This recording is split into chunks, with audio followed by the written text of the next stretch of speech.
നമസ്കാരം, ഞാൻ അശോക് നാരായൺ. ഇന്ന് ഹിപ്നോസിസുമായിട്ട് ബന്ധപ്പെട്ട വളരെ ഇൻഫോർമേറ്റീവായിട്ടുള്ള ഒരു കേസ് ഹിസ്റ്ററി പങ്കുവയ്ക്കാമെന്ന് തോന്നുന്നു. അതായത് ഞാൻ എപ്പോഴും പറയാറുണ്ട്, നമ്മുടെ മനസ്സ് അത്രമാത്രം അത്ഭുതകരമായിട്ടുള്ള സാധ്യതകളും അതുപോലെ തന്നെ സങ്കീർണതകളും നിറഞ്ഞ ഒന്നാണ് എന്നുള്ളത്. മനസ്സിൻ്റെ സങ്കീർണതകൾ എത്രമാത്രമാണ് എന്ന് ഒരുപക്ഷെ നമുക്ക് സ്വപ്നത്തിൽ പോലും ചിന്തിക്കാൻ സാധ്യമല്ല. നമ്മുടെ അറിവുകൾക്കപ്പുറം ഇന്നോളം പഠിച്ച പാഠപുസ്തകത്തിലെ വരികൾക്കപ്പുറമാണ് മനസ്സിൻ്റെ സങ്കീർണതകളും അതുപോലെ തന്നെ സാധ്യതകളും. ഇത് നമുക്ക് വ്യക്തമായിട്ട് മനസ്സിലാക്കി തരുന്ന ഒരു കേസ് ഹിസ്റ്ററിയിലൂടെ നമുക്കൊന്ന് കടന്നു ചെന്നാലോ? അപ്പോൾ വീഡിയോ ഒന്ന് ലൈക്ക് ചെയ്തുകൊണ്ട് നമുക്ക് തുടർന്ന് കാണാം. കുറച്ച് നാളുകൾക്ക് മുൻപ് രവി എന്നുള്ള ഒരു വ്യക്തി, പേര് സാങ്കല്പികമാണ്, രവി എന്നുള്ള ഒരു വ്യക്തി എന്നെ കാണാൻ വന്നു എന്നുള്ളതല്ല, അദ്ദേഹത്തിൻ്റെ ബന്ധുക്കളും സുഹൃത്തുക്കളും കൂടി എൻ്റെ അടുത്ത് കൊണ്ടുവന്ന ബന്ധുക്കളും സുഹൃത്തുക്കളും പറഞ്ഞത് പ്രേതബാധ പോലെയുള്ള എന്തോ ആണ് എന്നുള്ളതാണ്. അപ്പോൾ അതിൻ്റെ സിംറ്റംസ് എല്ലാം ചോദിച്ചപ്പോൾ അവർ പറഞ്ഞ കാര്യം ഇങ്ങനെയായിരുന്നു. ഇദ്ദേഹം ഒരു പ്രൈവറ്റ് കമ്പനിയിൽ ജോലി ചെയ്യുന്നയാളാണ്. ഇദ്ദേഹത്തിൻ്റെ പ്രശ്നം എന്താണെന്ന് പറഞ്ഞാൽ, ജോലിക്ക് പോകുന്ന സമയങ്ങളിൽ കുഴപ്പമൊന്നുമില്ല, വളരെ ഗംഭീരമായിട്ട് കാര്യങ്ങളെല്ലാം ചെയ്യുന്നുണ്ട്. പക്ഷേ വീട്ടിൽ നിൽക്കുന്ന ദിവസങ്ങളിൽ, അവധി ദിവസങ്ങളായാലും ശരി, അല്ലാതെ എന്തു തന്നെയായാലും വീട്ടിൽ നിൽക്കുന്ന ദിവസങ്ങളിൽ സന്ധ്യയ്ക്ക് ഒരു 6 മണി കഴിഞ്ഞാൽ അദ്ദേഹം സ്വന്തം റൂമിൽ കയറിയിട്ട് വാതിൽ ഭദ്രമായിട്ട് ലോക്ക് ചെയ്യും. എന്നിട്ട് ആരോടോ സംസാരിക്കുന്നു എന്ന് പറഞ്ഞാൽ സ്വയം സംസാരിക്കുന്നു. അപ്പോൾ ആദ്യമൊക്കെ ഇവർ കരുതിയിരിക്കുന്നത് ഫോണിൽ സംസാരിക്കുന്നു എന്നുള്ളതാണ്. പക്ഷേ ചില സാഹചര്യങ്ങൾ നോക്കുമ്പോൾ ഉറക്കെ കരയുന്നു, നിലവിളിക്കുന്നു, എന്തൊക്കെയോ ക്ഷമാപണം നടത്തുന്നു. ഇതെല്ലാമാണ് പുറമേ ശബ്ദങ്ങളായിട്ട് അവർ കേൾക്കുന്നത്. എന്നാൽ കുറച്ച് സമയങ്ങൾക്ക് ശേഷം ഒന്നും സംഭവിക്കാത്തതുപോലെ രവി വാതിൽ തുറന്ന് പുറത്തേക്ക് വരും. അപ്പോൾ അതേക്കുറിച്ച് അദ്ദേഹത്തോട് അന്വേഷിച്ച് കഴിഞ്ഞാൽ, ഇല്ല, അങ്ങനെയൊന്നും സംഭവിച്ചിട്ടില്ല എന്ന് പറയും. അപ്പോൾ ആദ്യ കാലഘട്ടങ്ങളിലൊക്കെ വീട്ടുകാർ ധരിച്ചിരുന്നത് രവി കളവ് പറയുന്നു എന്നുള്ളതായിരുന്നു.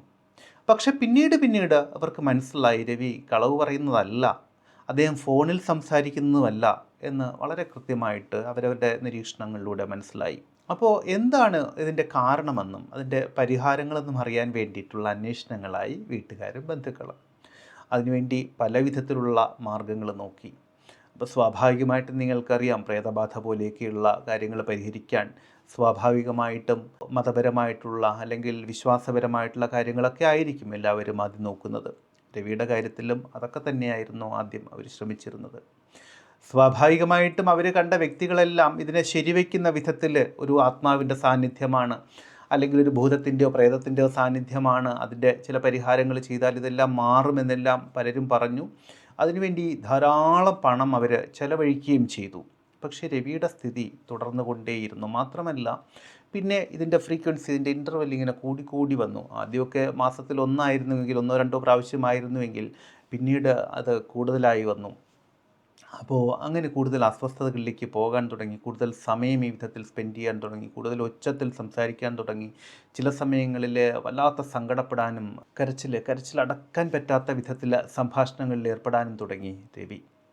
അപ്പോൾ അങ്ങനെ ഇരിക്കുന്ന സമയത്താണ് ഒരിക്കൽ എന്നെക്കുറിച്ച് ആരോ പറഞ്ഞറിഞ്ഞിട്ട് എൻ്റെ അടുത്തേക്ക് രവിയെയും കൊണ്ട് ബന്ധുക്കൾ എത്തിയത്.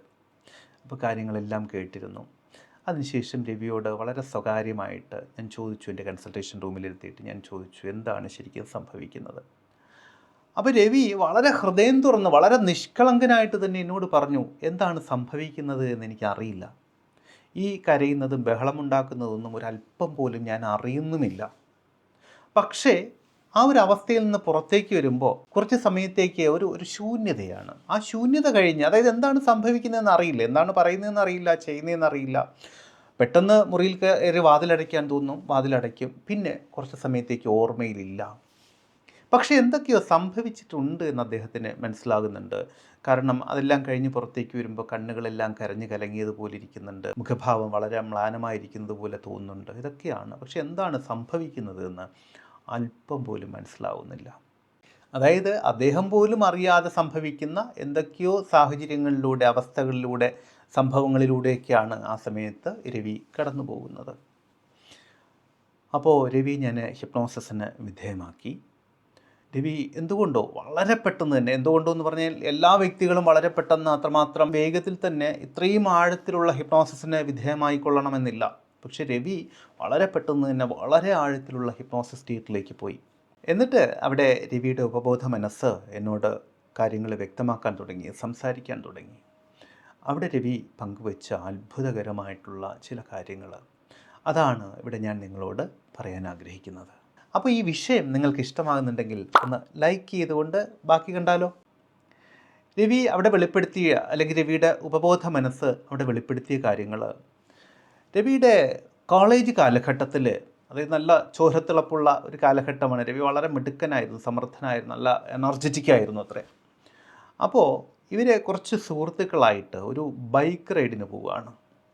ബൈക്ക് റൈഡിന് പോകുന്ന സമയത്ത് അവരുടെ കൂട്ടത്തിലുണ്ടായിരുന്ന ഒരു സുഹൃത്തിനെ കൂടെ കൂട്ടാൻ അവർ തീരുമാനിച്ചു. പക്ഷേ ആ സുഹൃത്തിനെ ക്ഷണിച്ചിട്ട് അദ്ദേഹത്തിന് വലിയ താല്പര്യം തോന്നിയില്ല. അദ്ദേഹം പറഞ്ഞു, ഇല്ല ഞാനില്ല എന്ന് പറഞ്ഞ് അദ്ദേഹം ഒന്ന് മാറി നിൽക്കാൻ ശ്രമിച്ചു.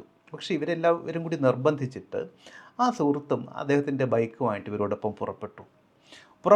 യുവാക്കളല്ലേ, യുവത്വമല്ലേ, അപ്പോൾ അത്രയും വേഗത്തിൽ, അത്രയും അഡ്വഞ്ചറസ് ആയിട്ട് ഇവർ ബൈക്ക് ഇങ്ങനെ ഓടിക്കുകയാണ്. അപ്പോൾ നേരത്തെ കൂടെ കൂട്ടിയ സുഹൃത്തുമുണ്ട്. ഇവരിങ്ങനെ ഓടിക്കുന്നതിനിടയിൽ ഈ കൂടെ കൂട്ടിയ സുഹൃത്തിന് പെട്ടെന്നൊരു അപകടം പറ്റി. അദ്ദേഹത്തിൻ്റെ ബൈക്ക് സ്കിഡ് ചെയ്തിട്ട് എവിടെയോ പോയി മുട്ടി, പോസ്റ്റിലോ എവിടെയോ പോയിട്ട് മുട്ടിയിട്ട് അദ്ദേഹം തലയടിച്ച് മരണപ്പെട്ടു പോയി. ഇത് ഇവരെല്ലാവരെയും വല്ലാത്ത സങ്കടത്തിലാഴ്ത്തി.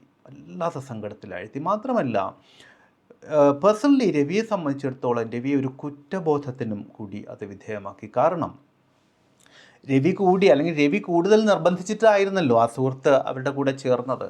അപ്പോൾ ആ സാഹചര്യത്തിൽ ആ സുഹൃത്തിന് സംഭവിച്ച ഈ അവസ്ഥയ്ക്ക് കാരണം താനാണ് എന്ന് രവി അങ്ങ് വിശ്വസിച്ചു. എന്നിട്ട് ആ സമയത്ത് ആ സുഹൃത്തിൻ്റെ മരണത്തോടുകൂടി രവി വല്ലാത്തൊരു വിഷാദത്തിലേക്ക് കൂപ്പുകുത്തുകയും ചെയ്തു. പക്ഷേ സുഹൃത്തുക്കളുടെയും കൂട്ടുകാരുടെയും ഒക്കെ കൃത്യമായിട്ടുള്ള ഇടപെടലുകൾ കൊണ്ട് രവി അതിനെല്ലാം അതിജീവിച്ച് പുറത്തേക്ക് വന്നു. ചെറിയൊരു സമയത്തിനുള്ളിൽ തന്നെ വളരെ സ്മൂത്തായിട്ട് ലൈഫ് മുന്നോട്ട് പോയിക്കൊണ്ടിരിക്കുകയാണ്. അപ്പോൾ അങ്ങനെ പോയിക്കൊണ്ടിരിക്കുന്നതിനിടയിൽ ഇത്രയും വർഷങ്ങൾ കഴിഞ്ഞു, വളരെ സ്മൂത്തായിട്ട് പോയി. അതിനിടയിൽ രവി വിവാഹം കഴിച്ചു, കുഞ്ഞുങ്ങളായി, ഇതെല്ലാമായിട്ട് ഇങ്ങനെ പോകുന്നു. പക്ഷേ ഈ അടുത്ത കാലഘട്ടത്തിൽ ഒരു ദിവസം ഓഫീസിൽ നിന്ന് വീട്ടിലേക്ക് വരുന്ന വഴിക്ക് അദ്ദേഹം ഇതുപോലെ സമാനമായിട്ടുള്ള ഒരു അപകടം നേരിൽ കണ്ടു. അപകടത്തിൻ്റെ ദൃശ്യം നേരിൽ കാണാനുള്ള ഇടയായി. അപ്പോൾ ഈ അപകടത്തിൻ്റെ ദൃശ്യം നേരിൽ കണ്ടത് അദ്ദേഹത്തിൽ പൂർവ്വകാല സ്മരണകൾ ഉണർത്തി. അതായത് അന്നത്തെ ആ സുഹൃത്തിൻ്റെ മരണമെന്നുള്ള പൂർവ്വകാല സ്മൃതികളെ ഉണർത്തി. ഇതിന് പാസ്റ്റ് മെമ്മറി ട്രിഗറിങ് എന്നാണ് പറയുന്നത്. നമ്മളിൽ പലർക്കും പല സാഹചര്യങ്ങളിലും ഉണ്ടാകുന്ന ഒരു അവസ്ഥയാണിത്. വളരെ സ്മൂത്തായിട്ട് നമ്മളിങ്ങനെ മുന്നോട്ട് പോയിക്കൊണ്ടിരിക്കുന്നതിനിടയിൽ പെട്ടെന്നൊരു വിഷാദത്തിലേക്ക് കൂപ്പുകുത്തുക. നിങ്ങൾക്ക് ആർക്കെങ്കിലും ഇങ്ങനെ ഉണ്ടായിട്ടുണ്ടെങ്കിൽ ഒന്ന് കമൻറ്റ് ചെയ്യൂ. പെട്ടെന്നൊരു വിഷാദത്തിലേക്ക് കൂപ്പുകുത്തുക, അല്ലെങ്കിൽ നിരാശാജനകമായിട്ടുള്ള ഒരവസ്ഥ, ജീവിതത്തിന് എന്താണ് അർത്ഥമെന്നൊക്കെയുള്ള ചില ചോദ്യങ്ങളൊക്കെ ഉള്ളിൽ നിന്നിങ്ങനെ ഉയർന്നു വരുന്ന, സ്വാഭാവികമായിട്ടൊക്കെ ഉയർന്നു വരാറുണ്ട് കേട്ടോ, അതല്ല ഞാൻ പറയുന്നത്. പക്ഷേ ചില സാഹചര്യങ്ങളിലൂടെ കടന്നു പോകുമ്പോൾ, അല്ലെങ്കിൽ ചില സംഭവങ്ങൾ കാണുമ്പോൾ, ഈ സംഭവങ്ങൾ നേരിട്ട് കാണണമെന്നുമില്ല, സിനിമകളിലോ കഥകളിലോ ഒക്കെ അനുഭവിച്ചാലും മതി. അനുഭവിക്കുന്ന സമയത്ത് സ്വന്തം അനുഭവമായിട്ടെടുത്ത് മനസ്സ് ഈ വിധത്തിലുള്ള ഓർമ്മകളെയൊക്കെ പുറത്തേക്ക് കൊണ്ടുവരും, ട്രിഗർ ചെയ്യും. അപ്പോൾ രവിയെ സംബന്ധിച്ചിടത്തോളം ഈ ട്രിഗറിങ് രവിയെ ആ പഴയ കാലഘട്ടത്തിലേക്ക്, പഴയ അവസ്ഥയിലേക്ക് രവി പോലും എന്ന് പറഞ്ഞാൽ രവിയുടെ ബോധതലം, കോൺഷ്യസ് തലം പോലും അറിയാതെ രവി ആ അവസ്ഥയിലേക്ക് വീണ്ടും നയിച്ചു. അപ്പോൾ എന്താ സംഭവിക്കുന്നതെന്ന് പറഞ്ഞാൽ, ഈ മറ്റേ സുഹൃത്തിന് അന്ന് അപകടമുണ്ടായത് വൈകുന്നേരം 6 മണിയോടടുത്ത സമയമായിരുന്നു. അപ്പോൾ രവി ഓഫീസിലോ മറ്റെവിടെയെങ്കിലുമൊക്കെ ആണെങ്കിൽ അദ്ദേഹം വളരെ എൻഗേജ്ഡ് ആയിരിക്കും, ഈ ചിന്തകൾ കാര്യമായിട്ട് കടന്നു വരാറില്ല. പക്ഷെ വീട്ടിലാണെങ്കിൽ, പ്രത്യേകിച്ച് ഒന്നും ചെയ്യാനില്ലാത്ത, അല്ലെങ്കിൽ പ്രത്യേകിച്ച് റിലാക്സ്ഡ് ആയിട്ടിരിക്കുന്ന ഒരു സമയത്താണെങ്കിൽ, ഈ പറയുന്ന മാതിരി ഒരു അലാം പോലെ ഈ പറയുന്ന ബോധം, ഈ പറയുന്ന ഓർമ്മ രവിയിലേക്ക് കടന്നു വരികയും രവി റൂമിൽ കയറി വാതിലടയ്ക്കുകയും ചെയ്യും. വാതിലടച്ചു കഴിഞ്ഞാൽ വാസ്തവത്തിൽ രവി ചെയ്യുന്നത് എന്താണെന്ന് പറഞ്ഞാൽ, ഈ സുഹൃത്ത് മുന്നിലുണ്ട് എന്നുള്ളത് മനസ്സുകൊണ്ട് സങ്കല്പിക്കുക എന്ന് പറഞ്ഞാൽ ബോധത്തിലല്ല, ഉപബോധത്തിൽ, അതായത് ബോധമില്ലാത്ത ഒരവസ്ഥയിലെന്ന് വേണമെങ്കിൽ പറയാം, അല്ലെങ്കിൽ സ്വപ്ന സമാനമായിട്ടുള്ള ഒരവസ്ഥയിൽ സങ്കല്പിച്ചിട്ട് ആ സുഹൃത്തിനോട് ഇങ്ങനെ മാപ്പ് പറയുകയാണ്. അതാണ് ചില സമയങ്ങളിൽ ഇദ്ദേഹം വിരുമ്പിപ്പോകുന്നത്, ചില സമയങ്ങളിൽ ഉച്ചത്തിൽ കരയുകയും ഒക്കെ ചെയ്യുന്നത്. ഈ ചെയ്യുന്നതും പറയുന്നതും ഒന്നും അദ്ദേഹത്തിൻ്റെ ബോധതലം അറിയുന്നേയില്ല, കോൺഷ്യസ് തലം അറിയുന്നേയില്ല. ഇതെല്ലാം ഉപബോധതലത്തിൽ സംഭവിക്കുന്ന കാര്യങ്ങളാണ്. അതുകൊണ്ടാണ് അവിടെ എന്താണ് സംഭവിക്കുന്നത് എന്ന് അദ്ദേഹത്തിന് അറിയില്ല എന്ന് പറയുന്നത് ആ സമയത്തെ കാര്യങ്ങൾ.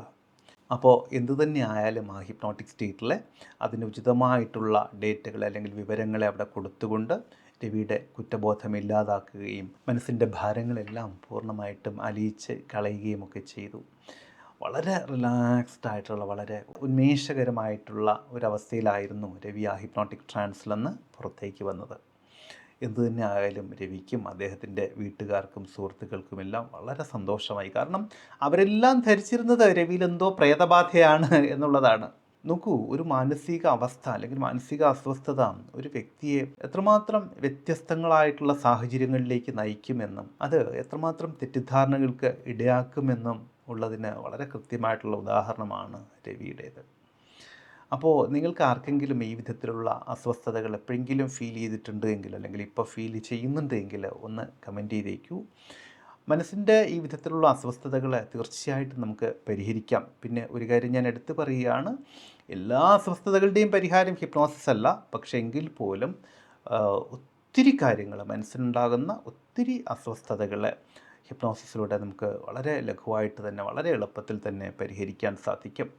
അത്തരം കാര്യങ്ങളെക്കുറിച്ച് കൂടുതൽ അറിയണമെങ്കിൽ അതുപോലെ തന്നെ ഹിപ്നോസിസ് പഠിക്കാനും പരിശീലിക്കാനും നിങ്ങൾ താല്പര്യപ്പെടുന്നുവെങ്കിൽ ഇവിടെ കാണിച്ചിരിക്കുന്ന ഈ 7736298611 എന്നുള്ള ഈ നമ്പറിൽ നിങ്ങൾക്ക് ബന്ധപ്പെടാം. ഈ വിധത്തിലുള്ള അറിവുകൾ നിരന്തരം ലഭിക്കുന്നതിന് വേണ്ടി ചാനൽ ഒന്ന് സബ്സ്ക്രൈബ് ചെയ്തേക്കുക. നോട്ടിഫിക്കേഷൻസ് കൃത്യമായി ലഭിക്കാൻ ബെല്ലൈക്കൺ കൂടി ഒന്ന് പുഷ് ചെയ്തേക്കുക. അപ്പോൾ വളരെ വ്യത്യസ്തമായ മറ്റൊരു വിഷയത്തിലൂടെ വീണ്ടും കണ്ടുമുട്ടാമെന്ന ശുഭപ്രതീക്ഷയോടുകൂടി തൽക്കാലം ഇവിടെ പറഞ്ഞു പിരിയുന്നു. സ്നേഹപൂർവ്വം, അശോക് നാരായൺ. Thank you.